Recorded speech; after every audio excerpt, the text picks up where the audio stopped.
은혜를 원수로 갚은 저를 용서해 주세요. 대한민국 10대 재벌 회장이 된 그가 월세 30만 원짜리 옥탑방에 사는 그녀에게 바닥에 무릎을 꿇고 절규했습니다. 이 충격적인 만남의 진실은 20년 전 한 그릇의 순대국밥에서 시작된 비극적인 운명이었고, 재벌 회장은 자수성가한 수천억 원의 돈과 73년 인생의 모든 권위를 내려놓고 하염없이 흐느꼈습니다. 과연 회장이 숨겨왔던 과거의 빚과 며느리가 가진 순대국밥 한 그릇의 온기는 이 두 사람의 얽힌 운명을 풀어낼 수 있을까요? 오늘의 사연을 시작하기 앞서 구독과 좋아요를 눌러주시면 이 따뜻한 이야기를 더 많은 분들과 나누실 수 있습니다. 아울러 지금 어디서 듣고 계신지 댓글로 알려주시면 여러분이 계신 바로 그곳에 금빛 찬란한 행운이 깃들기를 바라겠습니다. 서울 강남 유성식품 본사. 오후 3시가 조금 넘은 시각이었습니다. 봄 햇살이 회장실 통유리창으로 쏟아져 들어왔지만 실내 공기는 차가웠죠. 유건호 회장은 책상 위에 놓인 서류를 한참 동안 내려다보고 있었습니다. 유지호 부사장 신변조사 보고서. 표지에 적힌 글자가 눈에 박혔어요. 아들을 조사한다는 게 아버지로서 옳은 일인지 몰랐지만 그에겐 선택의 여지가 없었죠. 보고서를 넘기는 손이 미세하게 떨렸습니다. 73년 인생, 맨손으로 시장 포장마차에서 시작해 대기업을 일군 그였지만 지금 이 순간만큼은 그저 불안한 아버지일 뿐이었어요. 상대는 재개발 예정 시장의 순대국밥집 사장. 비서실장 박정훈의 목소리가 떨렸죠. 이름은 한설인 34세. 월세 30만 원짜리 옥탑방에 거주하고 있습니다. 유건호의 얼굴이 굳었습니다. 순대국밥집이라는 단어가 가슴에 못처럼 박혔어요. 재산은? 통장 잔고 12만 원, 빚이 8천만 원 정도 있습니다. 신용회복 프로그램 이용 중이고요. 회장실에 무거운 침묵이 내려앉았습니다. 유건호는 의자에 깊숙이 기댔어요. 또다시 이런 일이. 5년 전이 떠올랐죠. 지호가 재벌가 딸과 결혼했다가 2년 만에 파경을 맞았던 그날. 언론은 난리였고 주가는 폭락했었습니다. 얼마나 만났나? 2년 정도 된 것으로 파악됩니다. 유건호의 주먹이 꽉 쥐어졌어요. 2년이나 숨겼단 말인가. 그의 목소리가 낮게 깔렸습니다. 분노였죠. 박정훈은 조심스럽게 다음 장을 넘겼습니다. 더 이상한 점이 있습니다. 이 여성 부모가 없습니다. 15살 때 교통사고로 모두 잃었다고 하는데, 그래서 혼자서 국밥집을 운영하며 살아왔답니다. 그런데 회장님, 박정훈이 잠시 말을 멈췄어요. 뭔가 매주 토요일마다 무료 나눔을 한답니다. 노인들에게 공짜로 국밥을 나눠준다고. 유건호가 코웃음을 쳤습니다. 돈도 없으면서 무료 나눔을? 네, 3년째 계속하고 있답니다. 쇼구나. 지호를 잡기 위한 쇼? 유건호는 그렇게 생각했어요. 가난한 여자가 재벌 아들을 만났으니 어떻게든 잡으려고 애쓰는 것이겠죠.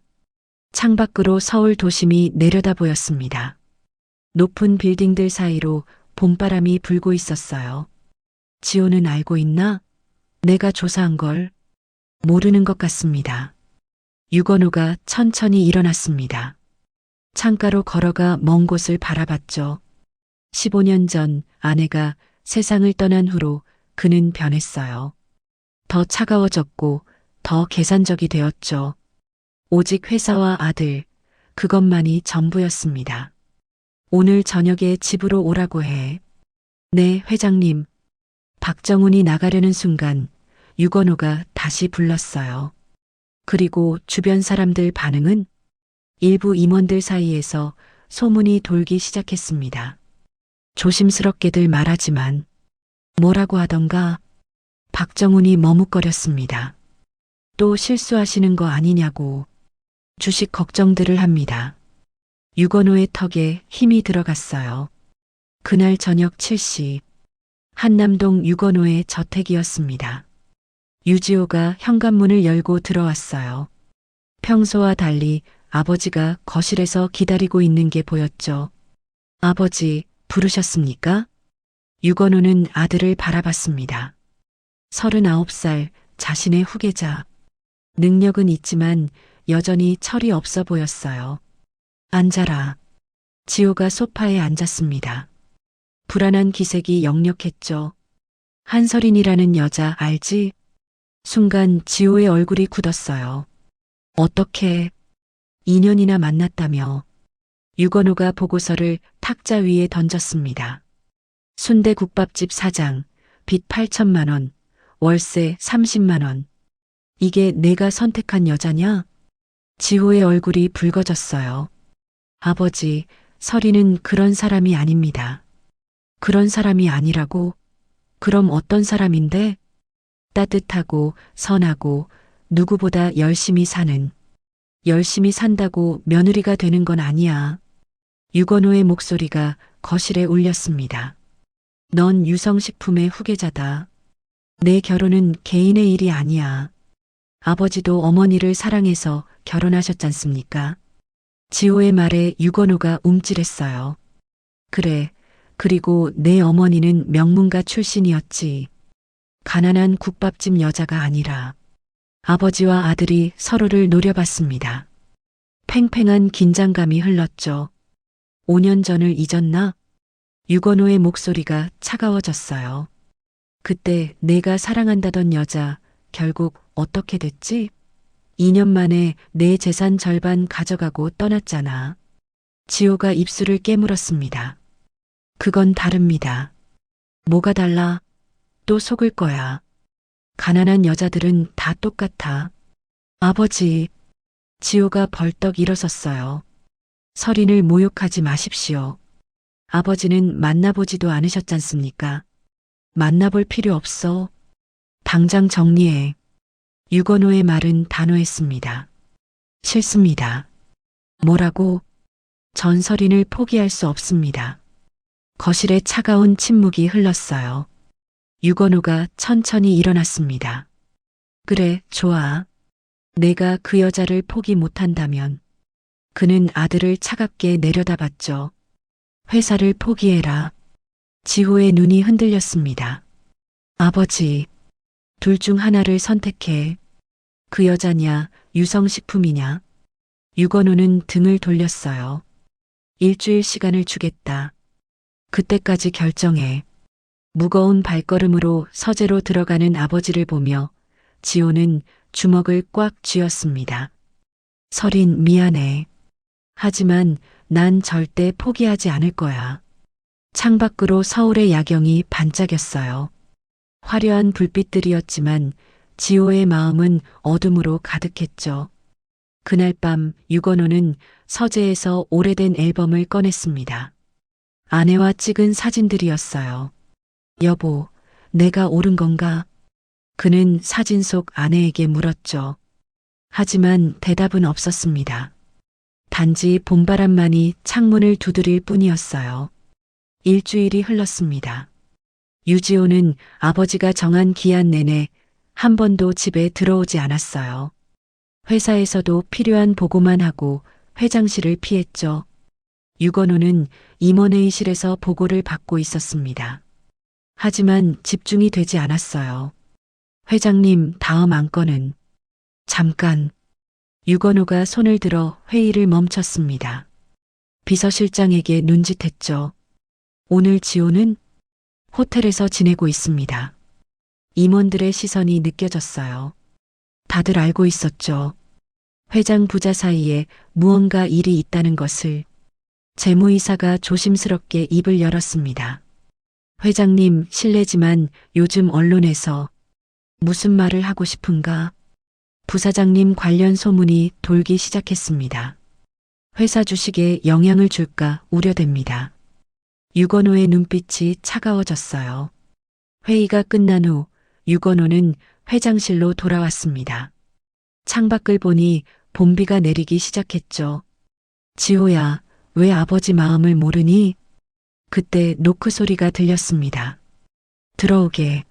문이 열리고 뜻밖의 인물이 들어왔어요. 유건호의 여동생, 유정임 이사였습니다. 오빠, 무슨 일이야? 정임은 소파에 앉으며 한숨을 쉬었어요. 지호 때문에 왔어요. 너까지 왜? 어제 지호를 만났는데 정말 그 여자를 사랑하는 것 같더라고요. 유건호가 코웃음을 쳤습니다. 사랑? 5년 전에도 사랑한다고 했지. 이번은 달라 보였어요. 정임이 진지한 표정으로 말했죠. 2년이나 조용히 만났잖아요. 언론에 알리지도 않고 결혼 압박도 하지 않고 그게 더 의심스럽지 않나? 유건호가 날카롭게 받았어요. 2년을 기다렸다가 확실하게 잡으려는 거 아닌가? 정임이 고개를 저었습니다. 오빠 한 번만 만나봐요. 그 여자가 어떤 사람인지. 필요 없어.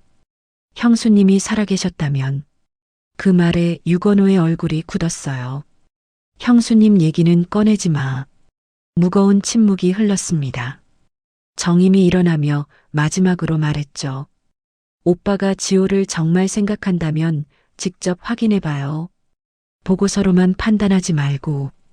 정임이 나간 후 유건호는 오랫동안 자리에 앉아 있었습니다. 그날 밤 9시 유지호가 호텔방에서 전화를 받았어요. 지호야. 아버지의 목소리였습니다. 내일 아침에 집으로 와라. 결정하셨습니까? 와서 얘기하자. 전화가 끊어졌어요. 지호는 불안한 마음으로 창밖을 바라봤죠. 다음 날 아침 8시 유지호는 일주일 만에 집에 들어섰습니다. 아버지는 서재에 있었어요. 책상 위에는 여전히 그 보고서가 놓여 있었죠. 앉아라. 지호가 의자에 앉았습니다. 결정했나? 네, 했습니다. 유건호가 아들을 바라봤어요. 뭘 선택했지? 설인입니다. 지호의 목소리는 떨리지 않았습니다. 회사를 포기하겠다는 거냐? 아버지가 원하신다면요. 유건호의 주먹이 책상을 쳤어요. 쿵. 정신이 나갔구나. 아버지야말로 왜 이러십니까? 지호도 목소리를 높였습니다. 설인이 무엇을 잘못했습니까? 가난한 게 죄입니까? 세상 물정을 모르는구나. 유건호가 차갑게 말했어요. 가난이 죄는 아니지. 하지만 능력이야. 우리 같은 집안과 어울리려면 어울리는 게 뭔데요? 돈입니까? 집안입니까? 전부 다. 아버지와 아들의 목소리가 서재에 울렸습니다. 아버지, 전 5년 전과 다릅니다. 지호가 일어섰어요. 그때는 아버지 말대로 했고 결과는 참담했죠. 이번엔 제 선택을 하겠습니다. 지호야, 설이는 다릅니다. 2년 동안 단 한 번도 돈을 요구한 적 없어요. 지호의 눈빛이 간절했죠. 생일 선물도 거절하고 비싼 식당도 싫어해요. 그저 소박하게 살아가는 사람입니다. 유건호가 코웃음을 쳤습니다. 그게 더 큰 그림일 수도 있지. 왜 그렇게밖에 생각 못 하십니까? 지호의 목소리에 슬픔이 묻어났어요. 어머니가 돌아가신 후로 아버지는 변하셨어요. 모든 걸 의심하고 계산하고. 닥쳐. 유건호가 소리쳤습니다. 순간 정적이 흘렀어요. 나가라. 아버지. 당장 나가. 지호는 쓸쓸한 표정으로 서재를 나갔습니다. 유건호는 홀로 남아 의자에 주저앉았어요. 가슴이 답답했죠. 내가 정말 변한 걸까? 그때 책상 위 액자가 눈에 들어왔습니다. 아내와 함께 찍은 마지막 사진이었어요. 유건호는 액자를 들어 올렸습니다. 여보, 내가 틀렸나? 지호를 너무 몰아붙이는 건가? 사진 속 아내는 여전히 미소 짓고 있었죠. 한참을 그렇게 있다가 유건호는 결심했습니다. 정인 말이 맞아. 직접 확인해야겠어. 그는 비서실장을 불렀어요. 박 실장. 네, 회장님. 그 한설인이라는 여자 국밥집 주소 알지? 네, 압니다. 내일 점심때 가볼 거야. 박정훈이 놀란 표정을 지었습니다. 회장님이 직접 가신다고요? 신분을 숨기고 갈 거야. 평범한 손님으로. 유건호의 눈빛이 날카로워졌어요. 그 여자가 정말 어떤 사람인지 내 눈으로 확인하고 싶어. 알겠습니다. 준비하겠습니다. 박정훈이 나간 후 유건호는 옷장을 열었습니다. 명품 정장들 사이에서 오래된 점퍼 하나를 꺼냈어요. 아내가 살아있을 때 입었던 옷이었죠. 이걸 입으면 모르겠지. 다음 날을 위한 준비였습니다. 그날 밤 유지호는 설인에게 전화를 걸었어요. 설인아, 나야. 지호 씨, 괜찮아요? 설인의 목소리에는 걱정이 가득했죠. 아버지랑 크게 다퉜어. 쟤 때문에. 아니야, 괜찮아. 지호가 애써 밝게 말했습니다. 우리 약속대로 하자. 천천히 하지만 확실하게. 그런데 정말 괜찮을까요? 설인의 목소리가 떨렸어요. 아버님이 너무 반대하시면 설득할 거야. 시간이 걸려도. 전화를 끄는 설인은 국밥집 부엌에 서 있었습니다. 새벽 준비를 마치고 잠시 쉬는 시간이었죠. 지호 씨 아버님이 그렇게 반대하시는구나. 설인은 한숨을 쉬었어요. 창밖으로 재개발 예정 표시가 보였습니다. 곧 이곳도 사라질 거예요. 나 같은 사람이 감히. 하지만 이내 고개를 저었죠. 아니야. 사랑의 빈부귀천이 어디 있어. 주방을 정리하던 설이는 문득 이상한 예감이 들었습니다. 내일 뭔가 특별한 일이 생길 것 같은데 그 예감은 틀리지 않았어요. 다음 날 낡은 점퍼를 입은 한 노인이 국밥집 문을 열고 들어올 테니까요. 운명의 톱니바퀴가 움직이기 시작했습니다. 아무도 예상하지 못한 방향으로 말이죠. 오전 11시 반이었습니다. 유건우는 낡은 점퍼를 입고 거울 앞에 섰어요. 오래된 운동화에 빛바랜 모자까지 썼죠. 이 정도면 모르겠지. 작은 골목을 따라 걸었습니다. 재개발 예정지라는 현수막이 여기저기 걸려 있었어요. 이런 곳에서 국밥집을 한다고? 좁은 시장 골목이었죠. 생선 비린내와 김치 냄새가 섞여 있었습니다. 간판이 보였어요. 한 그릇 순대국밥. 페인트가 벗겨진 낡은 간판이었습니다. 유리문 너머로 안이 보였죠. 테이블이 6개뿐이었어요. 벽에는 메뉴판 하나와 달력만 걸려 있었습니다. 유건우가 문을 열고 들어갔어요. 어서 오세요. 젊은 여자의 목소리가 들렸습니다. 주방에서 앞치마를 두른 채 나온 사람이 한설인이었죠. 유건우는 그녀를 처음 봤어요. 보고서의 사진보다 훨씬 수척했습니다. 혼자 오셨어요? 이쪽에 앉으세요. 설인이 구석 테이블을 안내했죠. 유건우는 조심스럽게 앉았습니다. 플라스틱 의자가 삐걱거렸어요. 뭐 드릴까요? 순대국밥 하나. 설인이 주문을 받고 주방으로 들어갔습니다. 유건우는 가게 안을 둘러봤어요. 천장에는 형광등 하나가 깜빡거리고 있었죠. 그때 문이 열렸습니다. 힘없이 들어온 사람은 경비 아저씨로 보였어요. 설인아, 나왔어. 어머, 박 아저씨. 오늘도 오셨네요. 설인이 밝게 웃으며 맞았습니다. 앉으세요. 금방 드릴게요. 경비 아저씨가 유건우 옆 테이블에 앉았어요. 주머니를 뒤적거리더니 한숨을 쉬었죠. 설인아, 오늘은 공깃밥만. 무슨 소리예요? 설인이 국밥을 들고 나왔습니다. 김이 모락모락 피어올랐어요. 특별히 내장 많이 넣었어요. 그녀가 경비 아저씨 앞에 국밥을 놓았죠. 이건 너무. 아저씨가 매일 우리 가게 지켜주시잖아요. 이 정도는 당연한 거예요. 설인의 목소리는 따뜻했습니다. 유건우는 그 모습을 지켜봤어요. 쇼인가? 아니면 진심인가? 이어서 설인이 자신의 국밥을 가져왔습니다. 맛있게 드세요. 뚝배기에서 뜨거운 김이 올라왔어요. 진한 국물 냄새가 코를 찔렀죠. 유건우는 숟가락을 들었습니다. 한 입 떠먹는 순간 눈이 커졌어요. 이 맛은 묘하게 익숙한 맛이었습니다.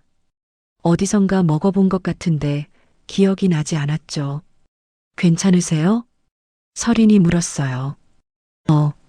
네, 맛있습니다. 유건우는 국밥을 먹으며 설인을 관찰했습니다.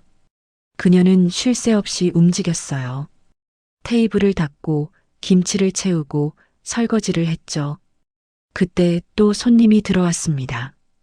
허름한 차림의 할머니였어요. 할머니, 오셨어요? 그래, 점심 먹으러 왔지. 할머니가 1,000원짜리 몇 장을 꺼냈습니다.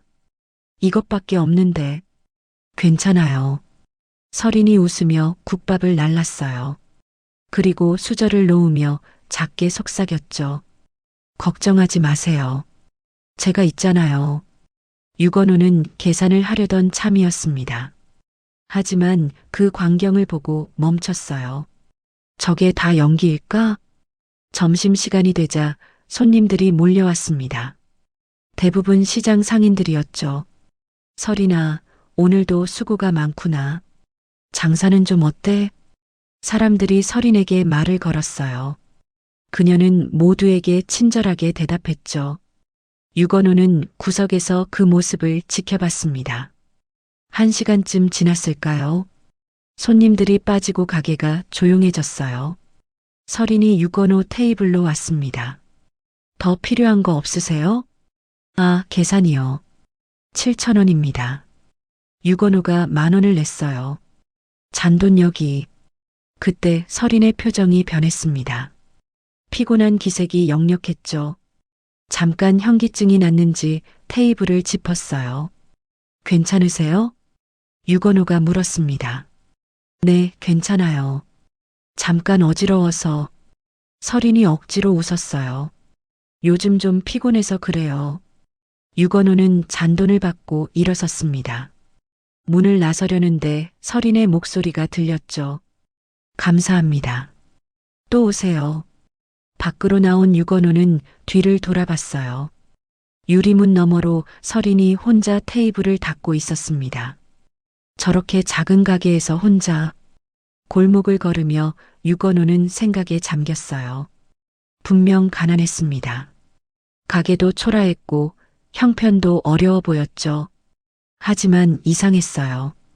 돈 없는 손님들에게 더 잘해주는 모습이 연기 같지 않았습니다. 한 번 더 가봐야겠어. 집으로 돌아온 유건우는 서재에 앉았습니다. 박정훈이 들어왔어요. 어떠셨습니까? 모르겠어. 유건우가 솔직하게 말했죠.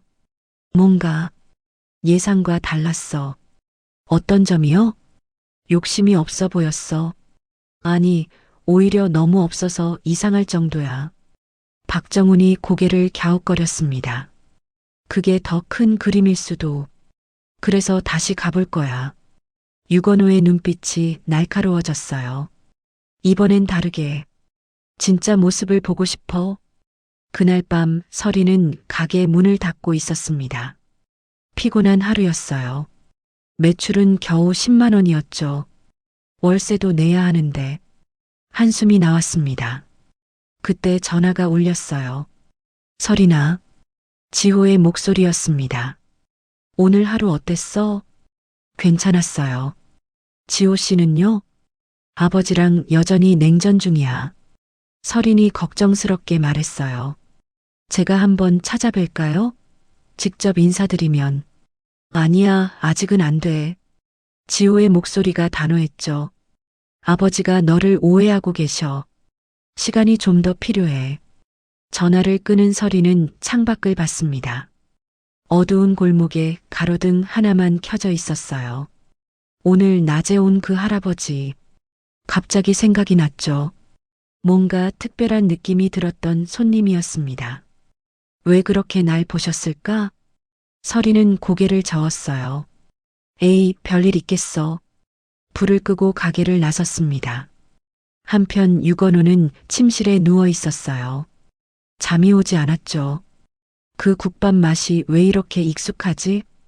기억을 더듬어 봤지만 떠오르지 않았습니다. 내일은 좀 다르게 해봐야겠어. 유건우는 계획을 세웠어요. 평범한 손님이 아닌 까다로운 진상 손님으로 가보기로요. 그래야 진짜 모습이 나올 테니까. 창밖으로 봄비가 내리기 시작했습니다. 빗방울이 창문을 두드렸죠. 내일은 더 큰 시험이 기다리고 있을 거예요. 설인도 유건우도 아직은 모르지만 말이죠. 이틀 후 오후 2시였습니다. 유건우는 더 볼품없는 차림으로 나타났어요. 찢어진 점퍼에 때 묻은 바지, 그리고 술 냄새까지 풍겼죠. 가게 문을 거칠게 열었습니다. 아이고, 춥네. 큰 소리로 중얼거렸어요. 설인이 주방에서 나왔습니다. 어서 오세요. 여전히 밝은 표정이었죠. 유건우는 가운데 테이블에 털썩 앉았어요. 의자를 끌며 소음을 냈습니다. 국밥 하나. 거친 목소리로 주문했죠. 이미 점심시간이 지나 손님이 두어 명뿐이었습니다. 다들 유건우를 힐끔거렸어요. 설인이 국밥을 가져왔습니다. 맛있게 드세요. 유건우는 일부러 숟가락을 떨어뜨렸어요. 아이고, 큰 소리가 났습니다. 죄송합니다. 새 걸로. 설인이 숟가락을 가져오려는데 유건우가 짜증을 냈죠. 국물이 왜 이렇게 싱거워? 아, 소금 더 드릴까요? 소금이 문제가 아니야. 처음부터 간을 제대로 해야지. 목소리가 가게 안에 울렸어요. 옆 테이블 손님이 눈살을 찌푸렸습니다. 아저씨, 조용히 좀 하세요. 뭐, 내가 돈 내고 먹는데 뭔 상관이야? 유건우가 더 크게 소리쳤어요. 설인이 다가왔습니다. 손님, 다른 분들이 불편해하세요. 그래서 어쩔 건데? 유건우는 국밥을 한 숟가락 떠먹고는 탁자에 숟가락을 내려쳤어요. 이게 국밥이야? 돼지먹이지. 다른 손님들이 불쾌한 표정으로 일어났습니다. 저런 진상은 처음 봐. 설이나 저런 손님은 내보내. 하지만 설이는 침착했어요. 죄송합니다, 손님. 제가 다시 끓여드릴게요. 그녀가 국밥을 가져가려 했습니다. 유건우가 일부러 국물을 쏟았어요. 테이블이 엉망이 되었죠. 아이고, 미안. 실수야. 비웃는 투였습니다. 설인의 얼굴이 잠시 굳었어요. 하지만 곧 행주를 가져와 닦기 시작했죠. 괜찮아요. 실수는 누구나 하는 거예요. 목소리는 여전히 차분했습니다. 유건우는 놀랐어요. 화를 안 내네. 그때 유건우가 호주머니를 뒤적거렸습니다. 돈이. 연기를 했죠. 5,000원밖에 없네. 국밥값이 얼마지? 7,000원이에요. 설인이 대답했어요. 이거 큰일이네. 카드도 두고 왔고. 유건우가 머리를 극적였습니다. 다른 손님들이 수군거렸어요. 돈도 없으면서 진상질이야? 정말 한심하네. 설인이 잠시 유건우를 바라봤습니다. 그리고 작게 한숨을 쉬었어요. 5,000원만 주세요. 뭐? 괜찮아요. 다음에 오실 때 주셔도 돼요. 유건우는 믿을 수 없다는 표정으로 그녀를 봤죠. 아니, 내가 이렇게 굴었는데? 배고프신가 봐요. 설인이 조용히 말했습니다. 술 드신 것 같은데 국밥이라도 든든히 드셔야죠. 그녀는 주방으로 들어갔어요. 새 국밥을 가져왔습니다. 이번엔 간 좀 세게 했어요. 천천히 드세요. 유건우는 말문이 막혔습니다. 국밥을 먹는 동안 그는 설인을 관찰했어요. 그녀는 묵묵히 가게 일을 했죠. 식사를 마친 유건우가 일어섰습니다. 고맙소. 작게 중얼거렸어요. 설인이 문까지 따라왔습니다. 조심해서 가세요. 술 깨는 데는 따뜻한 국물이 최고예요. 밖으로 나온 유건호는 멍했어요. 골목 모퉁이에서 뒤를 돌아봤죠. 서린이 혼자 테이블을 닦고 있었습니다. 그때 그녀가 갑자기 주저앉았어요. 화장실 쪽으로 뛰어갔습니다. 유건호는 발걸음을 멈췄죠. 잠시 후 서린이 나왔습니다. 눈가가 빨갰어요. 울었구나. 유건호의 가슴이 묵직해졌습니다. 그녀는 다시 일어나 웃는 얼굴로 가게로 돌아갔어요. 마치 아무 일 없었다는 듯이요. 집으로 돌아온 유건호는 서재에 앉아 있었습니다. 박정훈이 들어왔어요. 회장님, 어떠셨습니까? 이상해. 유건호가 고개를 저었죠. 그렇게 진상짓을 했는데도 화를 안 내. 인내심이 강한가 보죠. 아니야, 그게 아니야. 유건호가 창밖을 봤습니다. 마치 사람을 이해하는 것 같았어. 박정훈이 의아한 표정을 지었어요. 오히려 더 의심스럽지 않습니까? 그런데 말이야. 유건호가 말을 이었죠. 화장실에서 혼자 울더라. 그리고 다시 웃으며 나왔어. 침묵이 흘렀습니다. 한 번 더 가보겠습니다. 회장님, 이번엔 다른 방법으로. 그날 밤 서린은 옥탑방에 있었어요. 작은 테이블 위에 장부를 펼쳐 놓았죠. 오늘도 적자네. 한숨이 나왔습니다. 그때 전화가 울렸어요. 서린아, 나야. 할머니 방춘옥의 목소리였습니다. 할머니, 이 시간에 무슨 일이세요? 내일 토요일이잖아. 무료 나눔 날. 서린이 달력을 봤어요. 맞았습니다. 아, 맞다. 재료는 충분하니? 네, 어떻게든 준비할게요. 전화를 끊은 서린은 지갑을 열었습니다. 10,000원짜리 2장이 전부였어요. 내일 재료 살 돈이. 그래도 포기할 수 없었죠. 3년째 지켜온 약속이었으니까요. 서린은 낡은 수첩을 펼쳤습니다. 거기엔 빼곡히 이름들이 적혀 있었어요. 김할아버지, 박할머니, 이할머니. 매주 토요일 오시는 어르신들이었죠. 다들 기다리실 텐데. 서린은 결심했습니다. 내일 새벽 시장에 가서 떨이 재료라도 사기로요. 한편 유건호는 침실에 누워 있었어요. 왜 자꾸 그 여자가 생각나지? 진상짓을 해도 화내지 않던 모습, 혼자 울다가 다시 웃던 모습, 정말 돈이 목적이 아닌 건가? 그는 뒤척였습니다. 토요일, 무료 나눔을 한다고 했지? 유건호는 일어나 앉았어요. 그날 가봐야겠어. 진짜 모습을 볼 수 있을지도. 창밖으로 별이 반짝였습니다. 내일은 또 다른 시험이 될 거예요. 서린에게도 유건호에게도 말이죠. 새벽 4시. 서린은 일어나 준비를 시작했습니다. 오늘도 힘내자. 거울을 보며 스스로에게 말했어요. 오늘은 특별한 날이었죠. 어르신들께 따뜻한 국밥 한 그릇 대접하는 날. 돈은 없지만 마음만은 풍성한 날이었습니다. 아버님이 이런 제 모습을 보신다면 문득 지호의 아버지가 떠올랐어요. 이해해 주실까? 서린은 고개를 저었습니다. 그런 일은 없겠지. 앞치마를 두르고 가게로 향했어요.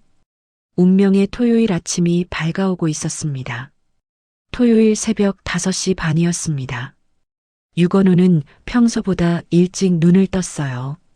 오늘은 특별한 날이었죠. 무료 나눔이라. 정말 하는지 봐야겠어. 6시가 조금 넘어 시장 골목에 도착했습니다. 아직 어둠이 채 걷히지 않았는데 놀라운 광경이 펼쳐져 있었어요. 한 그릇 순대국밥 앞에 어르신들이 줄을 서 있었죠. 20명은 넘어 보였습니다. 벌써 오셨어요? 서린의 목소리가 들렸어요. 가게 문을 열며 어르신들을 맞았죠. 추우셨죠? 어서 들어오세요. 유건호는 골목 모퉁이에서 지켜봤습니다. 어르신들이 하나둘 들어갔어요. 지팡이를 짚은 할아버지, 굽은 허리의 할머니들이었죠. 설인아, 고맙다. 아이고, 우리 설인이가 또 고생이네. 어르신들의 목소리에는 고마움이 가득했습니다. 그때 할머니 한 분이 나타났어요. 방춘옥이었습니다. 설인아, 내가 도와줄게. 할머니, 괜찮아요. 무슨 소리야? 혼자 어떻게 다 해? 방춘옥이 앞치마를 두르고 주방으로 들어갔죠. 유건우는 조금 더 가까이 다가갔습니다. 창문 너머로 안이 보였어요. 설인이 큰 솥에서 국물을 푸고 있었습니다. 얼굴에 땀이 송글송글 맺혔죠. 할머니, 내장 더 넣을까요? 그래, 넉넉히 넣자. 다들 이거 먹고 일주일을 버티시잖아. 방춘옥의 말에 설인이 고개를 끄덕였어요. 어르신들이 자리에 앉았습니다. 설인과 방춘옥이 국밥을 날랐죠. 드세요, 많이 드세요. 설인의 목소리는 밝았어요. 피곤해 보였지만 웃음을 잃지 않았죠. 한 할아버지가 주머니를 뒤적거렸습니다. 설인아, 이거라도. 동전 몇 개를 꺼내려 했어요. 무슨 말씀이세요? 설인이 할아버지 손을 잡았습니다. 할아버지 오셔서 제가 더 기뻐요. 그냥 드세요. 할아버지 눈가가 촉촉해졌어요. 유건우는 그 모습을 보며 가슴이 먹먹해졌습니다. 정말로 아무 데가 없이? 1시간쯤 지났을까요? 어르신들이 배불리 먹고 있을 때였습니다. 여기서 뭐 하는 거야? 굵은 목소리가 울렸어요. 건물주 조기남이었습니다. 비싼 정장을 입고 서 있었죠. 아니, 조 사장님. 설인이 당황했어요.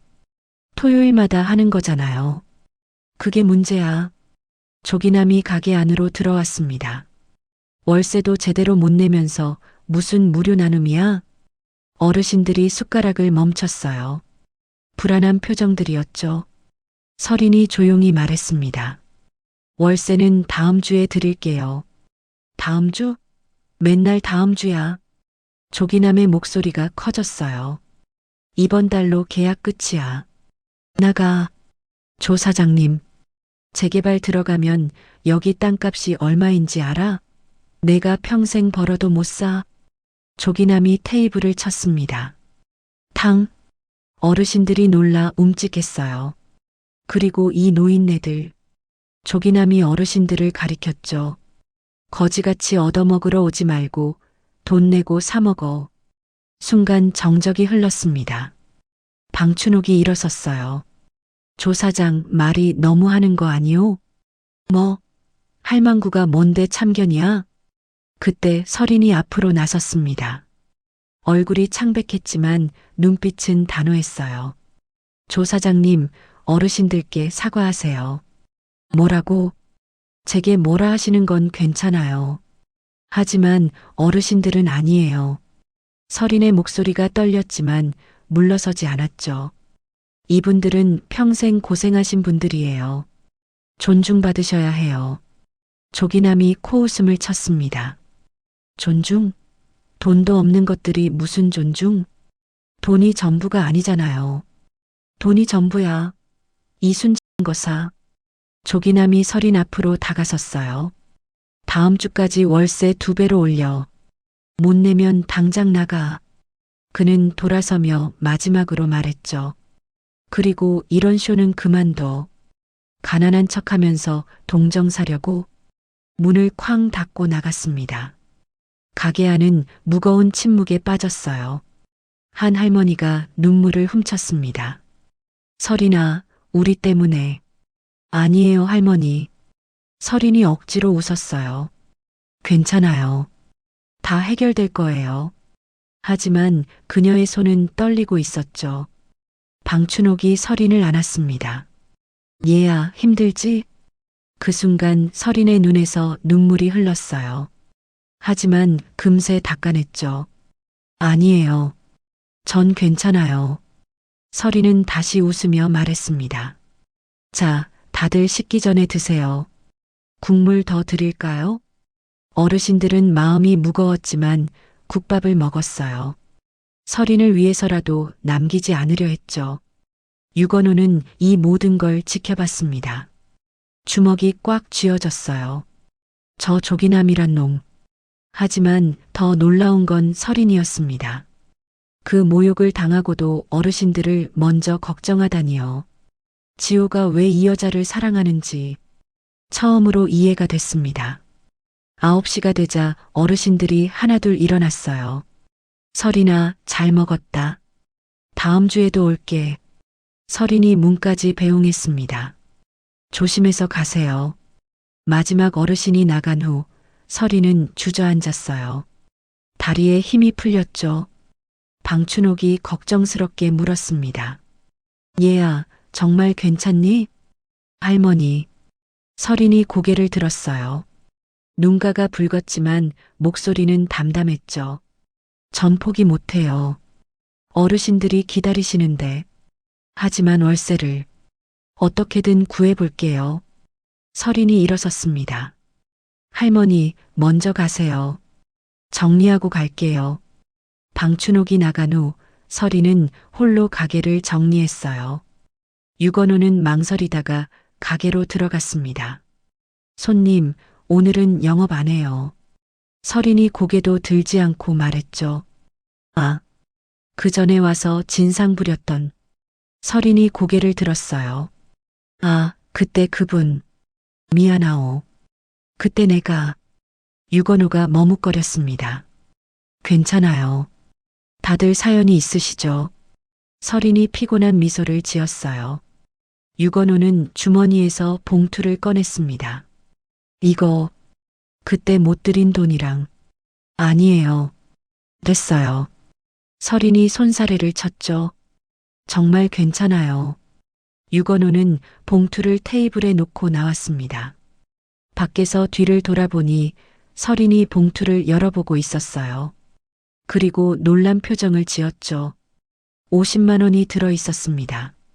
서린은 밖으로 뛰어나왔지만 유건호는 이미 사라진 후였어요. 누구시죠? 그녀는 봉투를 들고 한참 서 있었습니다. 집으로 돌아온 유건호는 서재에 앉았어요. 한서린, 넌 대체 누구냐? 그의 마음속 편견이 조금씩 무너지고 있었습니다. 월요일 아침 10시가 되었습니다. 유건호 회장은 비서실장 박정훈을 호출했어요. 평소와 달리 그의 표정에는 미묘한 긴장감이 돌았죠. 한서린에 대해 더 깊이 조사해봐. 무엇을 중점으로 조사할까요? 부모님이 교통사고로 돌아가셨다고 했지? 박정훈이 고개를 끄덕였습니다. 네, 15살 때라고 나와 있었습니다. 유건호가 창밖을 바라봤어요. 오래된 기억에 홀린 듯한 아련한 눈빛이었죠. 그 사고에 대해 자세히 알아봐. 그리고 그는 잠시 말을 멈췄다가 이었습니다. 그 순대국밥 레시피도 어디서 배웠는지. 박정훈 비서실장은 의아한 표정을 지었지만 충실하게 고개를 숙였습니다. 알겠습니다. 비서실장이 나간 후 유건호는 서랍을 열었습니다. 안에는 오래된 사진첩이 있었어요. 세월의 흔적이 묻어나는 아내와 함께 찍은 사진들이었죠. 그중 한 장을 꺼내봤습니다. 여보, 당신이 좋아했던 그 순대국밥집. 15년 전 아내가 자주 가던 곳이 문득 떠올랐습니다. 그때 노크 소리가 들렸죠. 들어와. 아들 유지호가 방으로 들어왔어요. 일주일 만에 만나는 거였습니다. 아버지, 할 말이 있습니다. 앉아라. 지호가 소파에 앉았어요. 서린이를 만나주세요. 아직도 그 여자 얘기냐? 유건호의 목소리는 차가웠지만 이전의 단호함과는 조금 달랐어요. 아버지, 서린이는 정말 좋은 사람입니다. 알고 있다. 지호가 놀란 표정을 지었습니다. 네, 내가 직접 가봤다. 유건호가 담담하게 말했어요. 지호의 눈이 휘둥그레졌죠. 언제, 어떻게, 며칠 전부터 손님으로 위장해서 무거운 침묵이 흘렀습니다. 그래서 어떠셨습니까? 지호가 조심스럽게 물었어요. 유건호는 대답하지 않았습니다. 대신 다른 말을 꺼냈죠. 그 여자 부모님이 교통사고로 돌아가셨다며? 네, 15살 때요. 그 후로 혼자 살았고, 지호가 고개를 끄덕였습니다. 할머니 한 분이 돌봐주셨대요. 방춘옥 할머니라고. 유건호의 눈빛이 순간 변했어요. 방춘옥? 그 이름을 어디선가 들어본 것 같았죠. 그때 지호의 휴대폰이 울렸습니다. 죄송합니다. 서린이 전화인데 받아봐. 지호가 전화를 받았습니다. 그의 표정이 급변했어요. 뭐? 쓰러졌다고? 유건호는 가슴이 철렁 내려앉는 걸 느끼며 벌떡 일어났습니다. 무슨 일이야? 서린이가 병원에 실려갔대요. 두 사람은 불안한 마음을 감추지 못하고 급히 병원으로 향했습니다. 응급실 앞 복도였습니다. 선임 가정부였던 방춘옥이 의자에 앉아 초조하게 기다리고 있었죠. 할머니, 지호가 달려갔습니다. 서린이는요? 안에서 치료받고 있어. 방춘옥의 얼굴은 고생한 세월만큼이나 초췌했어요. 그때 방춘옥이 유건호를 봤습니다. 순간 그녀의 얼굴이 굳어졌어요. 당신은? 유건호도 놀랐습니다. 분명 어디선가 본 얼굴이었죠. 혹시 우리가 만난 적이? 방춘옥이 고개를 돌렸습니다. 아니에요. 착각하신 것 같네요. 하지만 그녀의 손은 숨기려는 듯 미세하게 떨리고 있었습니다. 잠시 후 의사가 나왔어요. 보호자분이세요? 네, 저는 약혼자입니다. 지호가 대답했습니다. 과로와 영양실조예요. 상태가 매우 심각합니다. 유건호의 가슴이 철렁 내려앉았죠. 얼마나 심각한가요? 당분간 입원하셔야 합니다. 몸이 너무 약해지셨거든요. 의사가 들어간 후 세 사람은 병실로 갔습니다. 서린이 침대에 창백한 얼굴로 누워 있었어요.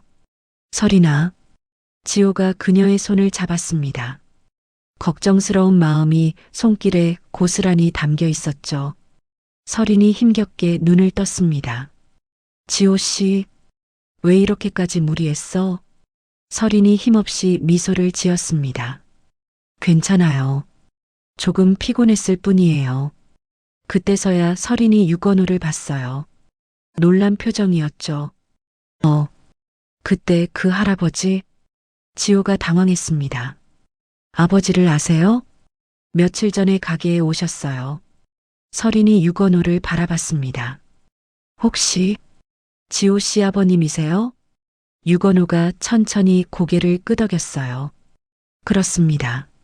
서린의 얼굴은 더욱 창백하게 질렸습니다.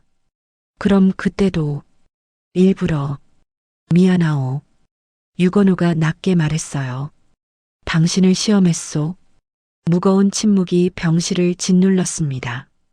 서린이 입을 열었어요. 말을 하기 위해 애쓰는 모습이었죠. 이해해요. 아드님이 귀하신 분이니까요. 서린아. 지호가 그녀를 걱정스럽게 바라봤습니다. 서린이 유건호를 똑바로 보았습니다. 그녀의 눈빛에는 체념이 담겨 있었죠. 죄송해요. 지호 씨에게 어울리는 사람이 못 돼서. 그건 유건호가 말을 잇지 못했습니다. 방춘옥이 일어나며 말했어요. 나는 이만 가볼게. 그녀가 나가려는 순간 유건호가 불렀습니다. 잠깐만요. 방춘옥이 멈춰 섰어요. 우리 정말 처음 뵙는 건가요? 방춘옥이 돌아봤습니다. 그녀의 눈에 아련한 슬픔이 담긴 눈물이 고여 있었죠. 처음이 맞습니다. 하지만 그 눈빛이 무언가를 필사적으로 숨기고 있다는 걸 유건호는 느꼈습니다. 방춘옥이 나간 후 유건호는 서린을 바라봤어요. 가슴이 벅차오르는 걸 느끼며 조심스럽게 물었습니다. 당신 부모님은 어떤 분들이었소? 서린이 눈을 감았습니다. 그리움이 묻어나는 목소리였죠. 좋은 분들이었어요. 작은 순대국밥집을 하셨죠. 유건호의 심장이 빠르게 뛰기 시작했어요. 혹시 그 가게 이름이 한 그릇 순대국밥이었어요. 제가 그 이름을 이어받았죠. 순간 유건호의 머릿속에 번개가 쳤습니다. 설마 그 한 그릇 순대국밥? 15년 전 아내가 자주 가던 바로 그곳이었어요. 당신 부모님 성함이 한상도 이정희였어요. 유건호는 충격에 사로잡혀 말을 잇지 못했어요. 그들을 알고 있었습니다. 자신의 아내를 통해서였죠. 그럼 이 아이가 그때 박정훈 비서실장이 병실로 들어왔습니다. 긴급하게 조사한 서류를 들고 있었어요. 회장님, 조사 결과입니다. 유건호는 떨리는 손으로 서류를 받았어요. 첫 장을 넘기자 사고 기사가 나왔습니다. 2005년 8월 15일 강남 교차로 대형 교통사고. 유건호의 얼굴이 하얗게 질렸습니다. 숨 쉬는 것조차 힘들어졌죠. 그날이었습니다. 자신의 아내가 세상을 떠난 바로 그날. 아버지, 지호가 걱정스러운 마음으로 아버지를 불렀어요. 유건호는 손을 떨며 계속 읽었습니다. 유성식품 차량과 한 그릇 순대국밥 차량 충돌. 한상도, 이정의 부부 현장 사망. 유모 씨 병원 이송 후 사망. 충격의 서류가 그의 손에서 떨어졌어요. 아버지. 지호가 무너지는 아버지를 붙잡았습니다.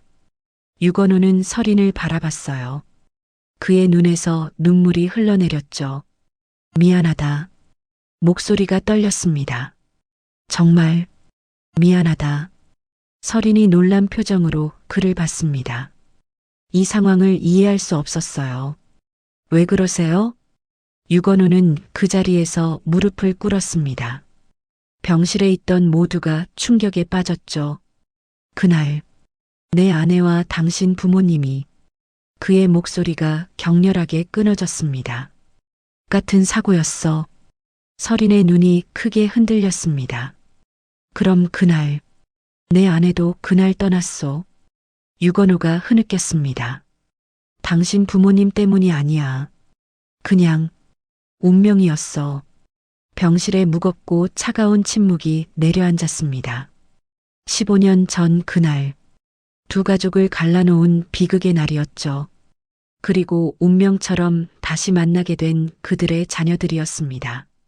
서린이 천천히 입을 열었어요. 그래서 그 맛이 익숙하셨구나. 뭐라고? 어머님도 우리 가게 자주 오셨어요. 아버지가 기억하셨죠.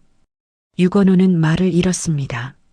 모든 것이 잔인하게 하나로 연결되고 있었어요. 일주일 내내 하늘은 무거운 먹구름을 이고 있었어요. 장마가 본격적으로 시작되었습니다. 오후 2시 유성식품 본사 회장실이었습니다. 유건호는 재개발 관련 긴급 보고서를 받고 있었죠. 박정훈 비서실장이 긴장한 목소리로 보고했어요. 예상치 못한 폭우로 시장 주변 배수 시설이 마비되었습니다. 회장님. 그는 말을 이었습니다. 특히 순대국밥 가게가 있는 저층 상가 일부는 침수가 시작된 것 같습니다. 유건호는 서류에서 눈을 떼지 못했습니다. 침수? 그 두 글자가 가슴에 박히는 듯 했어요. 조치했나? 긴급 복구팀을 보냈습니다만 문제는 가스배관 노후화입니다. 유건호의 얼굴이 굳어졌습니다. 가스배관. 그곳은 재개발 예정지였기에 안전점검이 제대로 이루어지지 않았었죠. 바로 그때 유리창 너머로 빗줄기가 더욱 거세게 쏟아지기 시작했어요. 하늘이 무너지는 듯한 기세였습니다. 긴급 상황이 하나 더 발생했습니다. 박정훈이 떨리는 목소리로 말을 이었어요. 시장 인근 건물에 전기합선으로 인한 화재가 동시 발생했습니다. 소방차가 진입하기 어려운 좁은 골목이라 유건호의 심장이 빠르게 뛰기 시작했습니다. 머릿속에 한서린의 모습이 강렬하게 떠올랐죠. 오늘은 토요일, 무료 나눔을 하는 날인데 오후 3시 시장 골목이었습니다. 빗물은 이미 종아리까지 차올랐어요. 한 그릇 순대국밥 가게 안에는 10명이 넘는 어르신들이 국밥을 드시고 있었죠. 무료 나눔은 이미 절반가량 진행된 상태였습니다. 설이나 물이 자꾸 올라오는데 방춘옥 할머니가 걱정스러운 얼굴로 가게 입구를 바라봤어요. 괜찮아요, 할머니. 제가 막아볼게요. 한설이는 낡은 행주로 빗물을 막으려 애를 썼습니다. 하지만 거센 빗줄기 앞에서는 역부족이었어요. 그때 저 멀리서 매캐한 연기가 밀려들어왔죠. 커, 이게 무슨 냄새야? 한 할아버지가 기침했습니다. 불이야. 가스 배관 쪽에서 쉬익 하는 소리와 함께 매캐한 연기가 피어올랐습니다. 설인의 얼굴이 새하얗게 질렸어요. 화재와 가스 누출, 그리고 침수. 피할 수 없는 최악의 상황이었죠. 할머니들, 어르신들, 얼른 나가세요. 설이는 필사적으로 소리쳤습니다. 국밥 한 그릇을 아끼던 어르신들은 숟가락을 내려놓지 못하고 망설였죠. 뜨거운 김이 모락모락 피어오르는 국솥이 가게 한가운데 있었습니다. 할머니, 국밥은 제가 지킬게요. 어서 나가세요. 위험해요. 설이는 주방 쪽으로 달려갔어요. 가장 먼저 방춘옥의 손을 잡았습니다. 할머니, 앞장서 주세요. 제가 뒤따라갈게요. 방춘옥은 눈물을 글썽이며 고개를 끄덕였습니다. 설이는 국밥솥을 뒤로 하고 어르신들을 문 밖으로 밀어냈어요. 그녀는 주저했지만 본능적으로 생명을 먼저 선택했습니다. 어르신들을 대피시키던 바로 그때였습니다. 가게 입구 천장에서 낡은 나무 간판과 함께 벽돌이 무너져 내렸어요.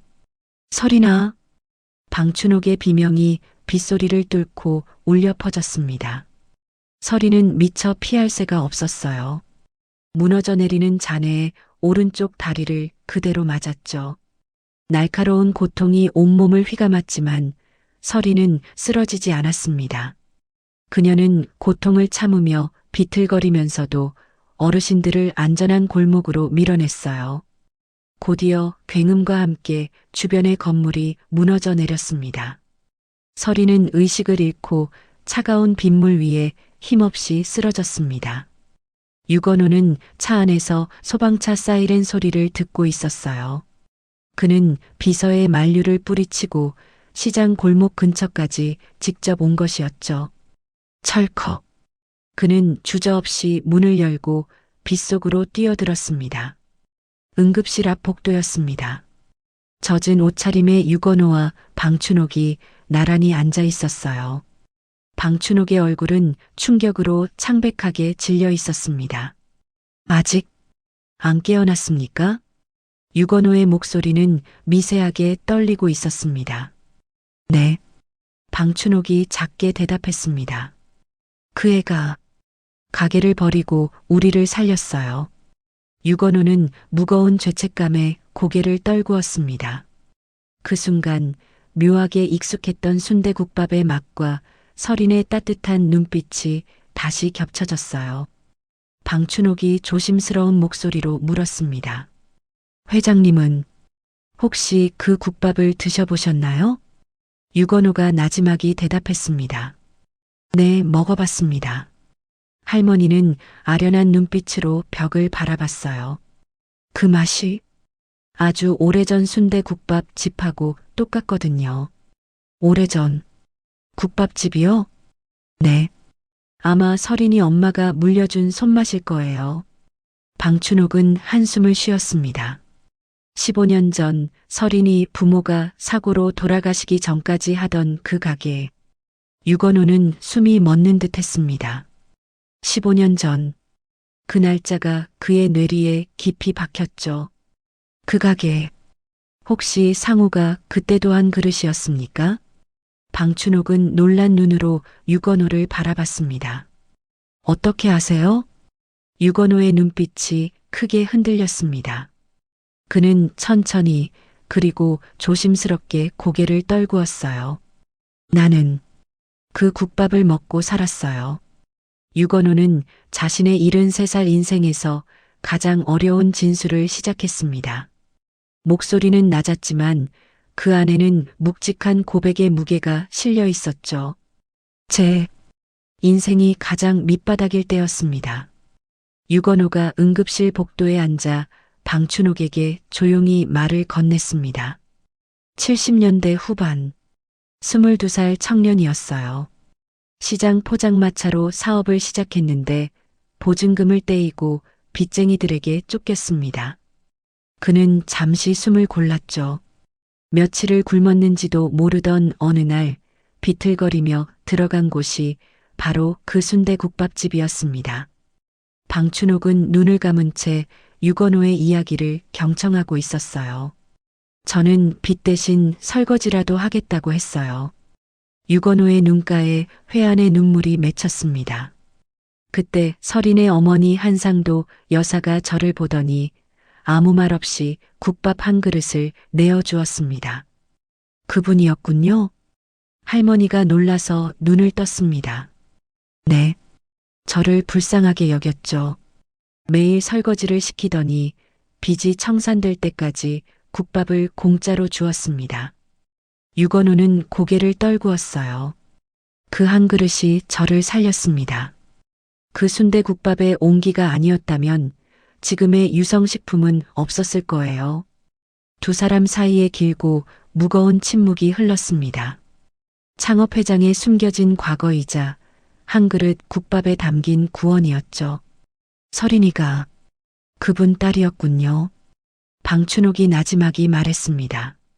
가난한데도 나누기를 멈추지 않는 그 마음이 어디서 왔나 했더니 유건호는 밀려드는 회한에 가슴이 묵직했습니다. 자신을 살린 은인의 딸을 돈 때문에 시험하고 모욕했던 과거가 떠올랐어요. 나는 대체 무슨 짓을 했던가. 제가 그 아이에게 씻을 수 없는 죄를 지었습니다. 유건호는 떨리는 손으로 얼굴을 감쌌습니다. 은인의 딸을 믿지 못하고 돈이 전부라 생각하며 회장님, 돈이 전부가 아니라는 것을 설인이 행동으로 보여주었잖아요. 할머니의 목소리는 꾸짖음이 아닌 따뜻한 위로였습니다. 다음 날 아침 유건호는 서재에서 밤을 지새웠습니다. 죄책감과 새로운 결심에 사로잡혀 잠들 수 없었죠. 박 실장, 유건호는 비서실장 박정훈을 호출했습니다.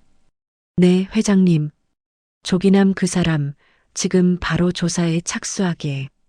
유건호의 눈빛이 차가웠어요. 재개발 보조금 횡령, 불법 증축, 로비 정황. 숨겨진 모든 비리를 낱낱이 파헤쳐. 하지만 저희 계열 건설사와 연관이 상관없네. 유건호는 단호하게 말했어요.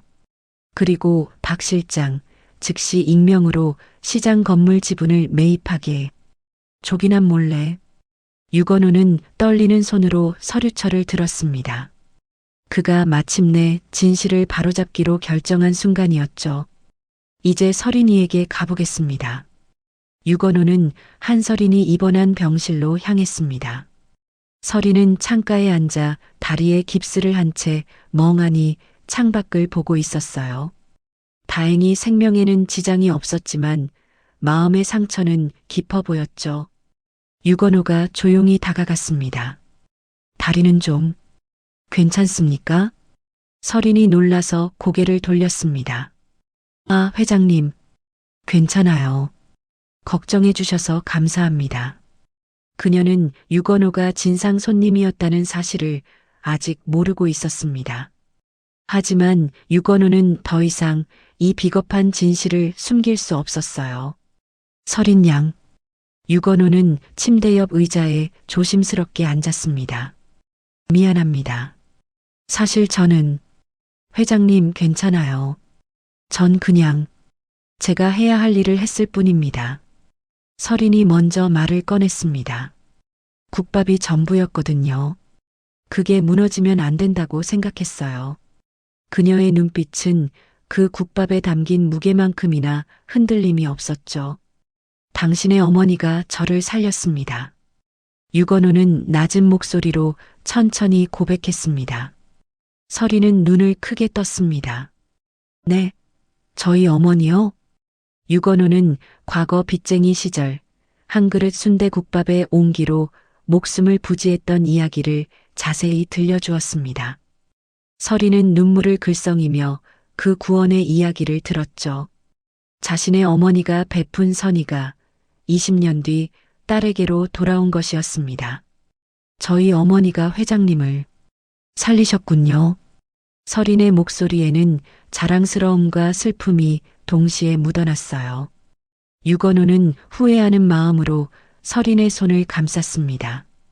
그리고 저는 그 은혜를 갚기는커녕 당신을 믿지 못하고 시험했습니다. 서린의 얼굴이 순식간에 굳었습니다. 시험? 당신의 가게에 2번 찾아갔습니다.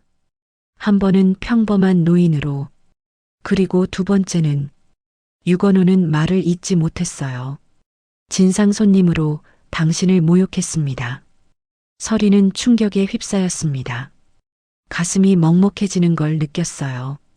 유건호가 진상 손님이었다니. 그날의 수치심과 서러움이 다시 밀려왔습니다. 왜 그러셨어요? 서린의 눈에서 참았던 눈물이 흘러내렸습니다. 저는 그저 아버님께 잘 보이고 싶었을 뿐인데. 유건호는 깊은 한숨을 내쉬었습니다. 죄송합니다. 제가 너무 비겁하고 어리석었습니다. 돈 때문에 가장 소중한 가치를 보지 못했습니다. 한서리는 병원에서 퇴원했지만 유건호의 충격적인 고백은 가슴에 깊은 상처로 남았습니다. 자신을 진상 손님으로 시험했다는 사실에 배신감과 서러움이 밀려왔죠. 그녀는 유건호의 모든 연락을 피했어요. 유지호는 아버지와 서린의 소식을 듣고 급히 달려왔습니다. 아버지, 대체 무슨 짓을 하신 겁니까? 지호가 아버지에게 소리쳤습니다. 유건호는 아들의 비난에 아무 말도 할 수 없었어요. 그저 고개를 떨구었을 뿐이었죠. 서린이 지금 많이 힘들어해요. 지호는 아버지를 용서할 수 없었습니다. 하지만 서린의 상처를 치유하는 것이 먼저였죠. 결국 지호는 서린을 찾아가 무릎을 꿇었습니다. 서린아, 내가 미안해. 아버지 대신 사과할게. 지호 씨 잘못이 아니잖아요. 서린은 애써 미소 지었지만 눈빛은 이미 흔들리고 있었습니다. 저 아버님 얼굴을 당분간 보고 싶지 않아요. 며칠 후 서린의 옥탑방에서 세 사람이 마주하기로 했습니다. 지호가 서린을 설득했고 유건호가 먼저 간절하게 요청했어요. 서린은 자신의 초라한 현실을 당당하게 보여주고 싶었습니다. 호텔 라운지가 아닌 곰팡이 핀 좁은 옥탑방에서 말이에요. 그날 저녁 낡은 다세대 주택의 가파른 계단이었습니다. 유건호 회장은 낡은 점퍼가 아닌 단정한 회색 코트를 입고 있었습니다. 계단을 오르는 그의 발소리는 무거웠죠. 서린이와 서린의 부모님에게 은혜를 입은 주제에 은인의 딸에게 평생 씻지 못할 상처를 주었구나. 그는 후회와 죄책감으로 가슴이 먹먹해지는 걸 느꼈습니다. 옥탑방 문 앞에 섰을 때 유지호가 먼저 문을 두드렸어요. 서린아, 나야. 문이 열리고 한서린이 나타났습니다. 그녀는 다리를 절고 있었지만 눈빛만은 단호했습니다. 들어오세요. 유건호가 좁은 방 안으로 들어섰습니다. 낡은 가구, 작은 부엌, 그리고 비가 새어 얼룩진 천장까지. 월세 30만 원짜리 옥탑방. 그것보다 조금 나았지만 여전히 초라한 옥탑방이었죠. 세 사람은 좁은 탁자에 마주 앉았습니다. 서리는 애써 밝은 미소를 지으며 말했어요. 별로 대접할 게 없어서 죄송합니다. 유건호는 고개를 떨군 채 말을 잇지 못했습니다. 그때 서린이 천천히 입을 열었어요. 회장님, 궁금한 게 있어요. 네, 말씀하세요. 회장님이 처음 가게에 오셨을 때, 그리고 진상 손님으로 오셨을 때, 서리는 담담하게 물었습니다. 혹시 그때 제가 드린 국밥을 드시긴 하셨나요? 유건호는 고개를 들었습니다. 서린의 눈빛은 원망보다 슬픔이 가득했습니다. 다 드셨어요? 유건호의 목이 메었습니다. 네, 다 먹었습니다. 그는 떨리는 목소리로 대답했어요. 2번 다, 남기지 않고 다 먹었습니다. 서린의 눈에서 눈물 한 방울이 흘러내렸습니다. 그 한 그릇이 제겐 전부였어요. 제가 드릴 수 있는 그녀의 목소리가 떨렸습니다. 그런데 회장님께는 고작 저를 시험하는 도구였군요. 그 순간 유건호의 가슴이 찢어지는 듯 했습니다. 그는 더 이상 견딜 수 없었어요. 털썩 73세의 유건호 회장이 좁은 옥탑방 바닥에 무릎을 꿇었습니다. 자수성가한 대기업의 총수가 빚쟁이에게 도망다니던 시절 자신을 살렸던 은인의 딸 앞에서 무너져 내린 것이었죠. 지호도 놀라서 아버지를 일으키려 했어요. 아버지, 이러지 마세요. 하지만 유건호는 완강했습니다. 그는 서린을 올려다보며 흐느꼈습니다. 서린 양, 미안합니다. 용서해 주십시오. 그의 목소리는 절규에 가까웠어요. 은혜를 원수로 갚고 돈으로 모든 것을 재단했던 저를 용서하지 않으셔도 좋습니다. 하지만 이제야 깨달았습니다. 유건호는 떨리는 손으로 바닥을 짚었습니다. 당신이 가진 순대국밥 한 그릇의 온기가 제가 평생 쌓아온 수천억의 부보다 훨씬 귀하다는 것을. 서리는 눈물을 닦지 못했습니다. 그녀는 무릎 꿇은 유건호 회장을 멍하니 바라봤어요. 그의 눈물과 진심이 그녀의 깊은 상처를 건드리고 있었습니다. 제발 부탁입니다. 지호를 사랑해 주십시오. 유건호가 고개를 숙였습니다. 돈 때문에, 체면 때문에 당신을 포기하지 말아 주십시오. 제가 당신에게 합당한 며느리의 자리를 만들어 드리겠습니다. 옥탑방에는 무거운 침묵과 세 사람의 흐느낌만이 가득했어요. 창밖으로는 어둠이 짙게 깔렸습니다. 하지만 그 어둠 속에서 세 사람의 얽히고 설킨 운명의 실타래가 서서히 풀리기 시작했죠. 유건호 회장이 옥탑방 바닥에 무릎을 꿇은 후 무거운 침묵이 며칠 동안 이어졌습니다. 그의 사죄는 돈으로 모든 것을 재단했던 한 남자의 처절한 고백이었죠. 한설이는 그 눈물을 외면할 수 없었습니다. 자신을 속였다는 배신감과 자신을 살린 은인의 딸을 돈으로 평가했다는 죄책감. 그 두 감정이 충돌하며 유건호의 영혼을 갉아먹는 것을 보았어요. 마치 오래 끓인 공국 같은 인내와 슬픔이 서린의 마음속을 헤집었습니다. 결국 서린은 유지호를 통해 유건호 회장에게 답을 전했습니다. 회장님의 죄는 제게 용서를 구할 일이 아닙니다. 하지만 지호 씨에 대한 마음은 진심입니다. 유건호는 서린의 간접적인 용서를 받은 후 가장 먼저 재개발 문제부터 처리했습니다. 그는 익명으로 매입했던 시장 건물 지분을 모두 공개했습니다. 동시에 건물주 조기남의 불법 증축 및 보조금 횡령 정황을 관계 당국에 고발했습니다. 조기남은 이권에 눈이 멀어 상인들을 괴롭히던 탐욕의 상징이었죠. 그는 결국 모든 것을 잃고 시장에서 축출되었습니다. 유건호는 상인들을 위한 긴급 설명회를 열었습니다. 수십 년간 생계를 이어온 상인들은 불안한 눈빛으로 회장을 바라봤죠. 유성식품은 이 시장을 재개발하지 않겠습니다. 유건호의 단호한 목소리가 시장 골목에 울려 퍼졌습니다. 상인들이 웅성거렸어요. 이곳은 저 유건호의 젊은 날을 구원해준 은인의 터전입니다. 그는 솔직하게 자신의 과거를 고백했습니다. 시장 상인 여러분께 기존 월세 수준을 유지하는 장기 임대 계약을 체결하겠습니다. 유건호는 말을 이었습니다. 이곳을 유성시장 활성화 및 상생 프로젝트의 1호 모델로 삼겠습니다. 상인들의 눈빛이 놀라움과 기쁨으로 변했습니다. 어떤 상인은 박수를 쳤고 어떤 이는 눈물을 훔쳤습니다. 서리는 시장 한쪽에서 이 광경을 지켜봤습니다. 유건호 회장이 돈의 노예가 아닌 사람을 살리는 진정한 경영자로 거듭난 순간이었죠. 2달이 흘렀습니다. 유성식품 사회공헌재단은 유례없는 대규모 개편에 들어갔어요. 재단 실장 강미선은 서린의 아이디어를 적극적으로 수용했습니다. 따뜻한 한 그릇 나눔 사업이 새롭게 신설되었습니다.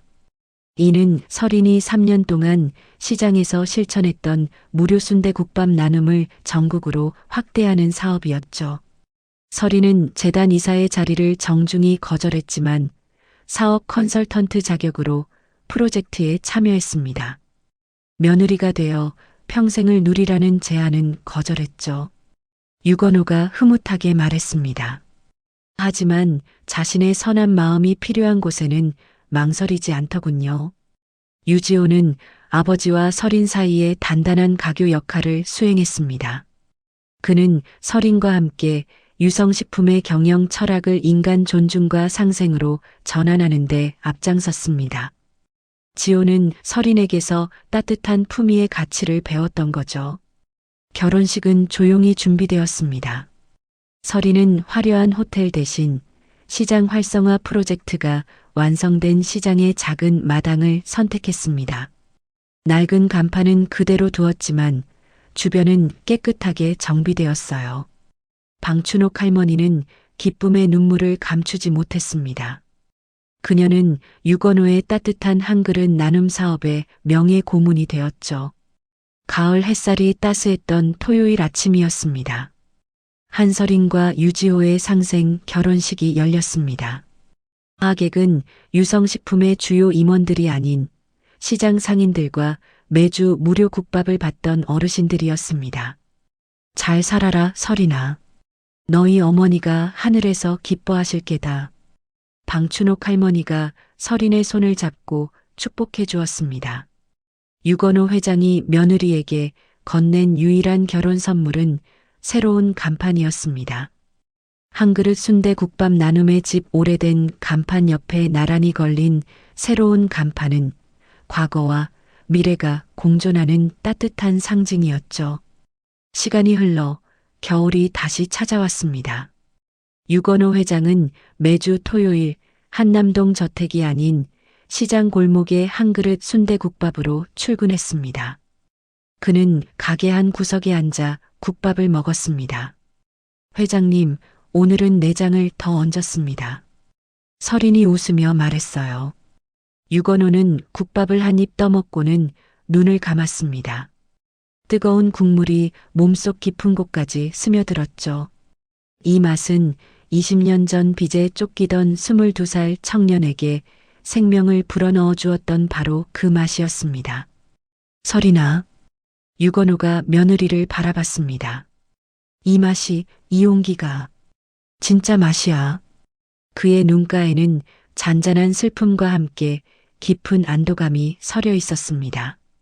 자신이 평생을 찾아 헤맸던 진정한 부와 가치는 수천억의 재산이 아닌 이 한 그릇의 국밥과 온기에 있었던 것이죠. 유건호가 국밥을 다 비우고 나간 후 서리는 주방으로 돌아갔습니다. 가게 벽에 걸린 달력, 큼지막한 글씨로 토요일 무료 나눔이라고 적힌 곳에 서린의 손이 닿았습니다. 그녀의 얼굴에 온화한 미소가 번졌어요. 창밖으로는 눈이 내리기 시작했습니다. 따뜻한 온기가 새어나오는 국밥집, 그리고 그 불빛을 따라 사람들의 발길이 끊이지 않는 시장 골목. 길고 외로웠던 유건호의 겨울이 끝나고 그들의 삶에는 영원한 온기가 깃들었습니다. 오늘의 이야기가 여러분들의 마음에 작은 울림을 드렸다면 앞으로도 모든 분들의 나날에 잔잔한 위로가 계속될 이야기들로 찾아뵐 수 있도록 구독과 좋아요를 눌러주세요. 그리고 사연의 주인공을 위한 따뜻한 말씀도 댓글로 부탁드립니다. 당신의 오늘을 늘 응원합니다. 금빛 세월이었습니다.